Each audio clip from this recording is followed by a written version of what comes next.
PUBG Mobile turnirlariga 365 kun trenirovka 2-kun. Bugun sizlar bilan WoW kartadagi eng zo'r trening zonalaridan birini ko'rib chiqamiz. Bu yerda men ko'rsatayim mumkin 3 ta joy bor, mana birinchisiga kirdim. Bu yerdagi botlarni o'zlaring xohlagan darajada otishlari mumkin. Masalan, men mana bunday qilib otdim.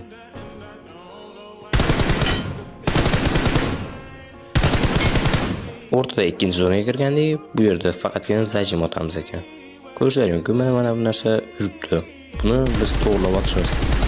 Sababi bu odamni mashinaga ketganda tushib turishga ancha yordam beradi. Bundan tashqari tepada uylar turibdi. Bu uylarning ichida botlar bor. Ularni ham zajim orqali otishlari mumkin.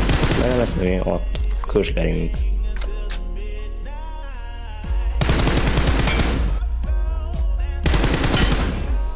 Uchinchi karta ko'pchilikning kasalligiga davo bo'ladigan karta.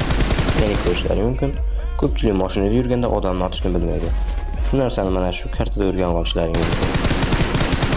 Masalan, men o'zimda ham muammo edi, shuning uchun men bu kartada 30-35 minutga ham o'ynab ko'rdim. Videoga like bosib kanalga obuna bo'lishni unutmang, sababi bu challenge hali 313 kun davomida davom etadi.